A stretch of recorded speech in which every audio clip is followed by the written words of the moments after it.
Chapter 7 The Big Joke-Off. I'd never heard of a joke-off. I didn't know what it was, but the news about the big joke-off between Mrs. Stoker and Mrs. Jeffy spread around the school like a wildfire. Well, not exactly. That would have been dangerous. But when the dismissal bell rang, just about everybody who wasn't taking the bus home went out to the playground. We were all buzzing, which was weird because we are not bees. 5 minutes later, Mrs. Stoker came out of the school and walked over to the middle of the blacktop. Then Mrs. Jeffy came out. She was holding a book called 1001 Inserts for All Occasions. They both looked really serious. Mrs. Stoker is gonna crush Mrs. Jeffy, I heard some fourth grader say. She's a professional comedian. You can do it, Mrs. Jeffy, shouted some other kid.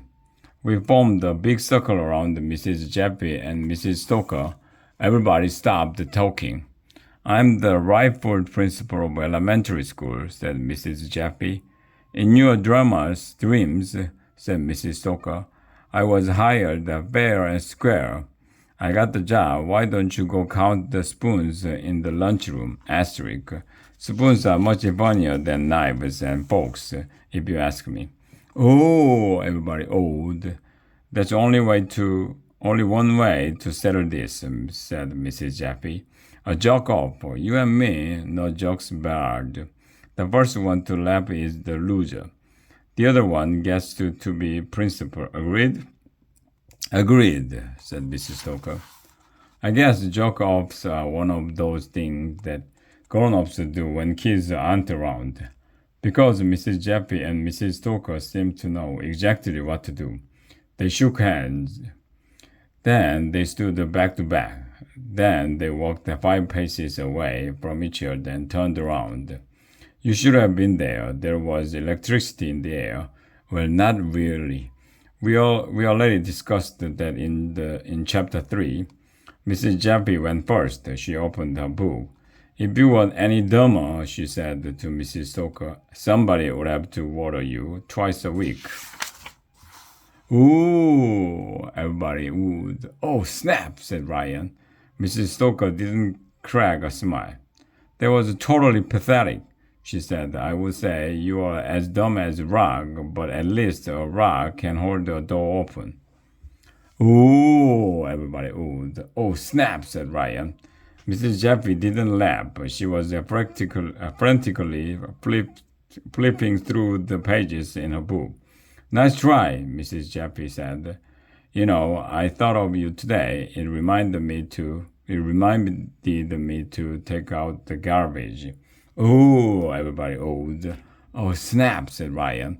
I failed to see the humor, said Mrs. Stoker. You are the reason why they have to put directions on shampoo bottles. And by the way, your face makes onions cry. Ooh, everybody owed. Oh, snap, said Ryan.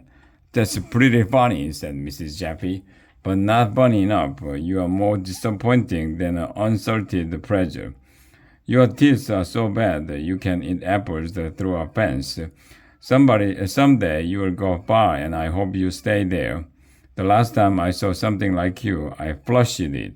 Ooh, everybody owed. Oh, snap, said Ryan. For a second, it looked like Mrs. Stoker was about to laugh, but she just sneered at Mrs. Jeffy. Is that the best you've got? She said. It's pathetic. You remind me of a slinky. Why do I remind you of a slinky? Asked Mrs. Jeffy. You serve no purpose, said Mrs. Stoker, and everybody smiles when you get pushed down the stairs. Asterisk. Do this with the slinkies, not people. Ooh, everybody would. Oh, snap, said Ryan. For a second, Mrs. Jeffy didn't react. Maybe she didn't know what a slinky was. Then the corners of her mouth turned up a little. There was a twinkle in her eye. She looked like she was trying not to laugh. And then she cracked up. Ha ha ha, said Mrs. Jeffy. Slinky, that's a good one. Mrs. Stoker is the winner.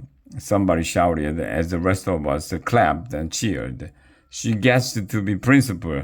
Ha ha ha, said Mrs. Jeffy, double laughing. You win the joke off. You are funnier than me, I admit it. Maybe you should quit education, Mrs. Stoker said as she walked back toward the school.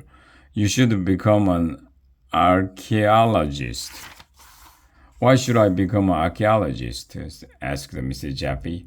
Because your career is in ruins, Mrs. Stoker shouted as she walked inside. Oh, everybody, oh snap, said Ryan.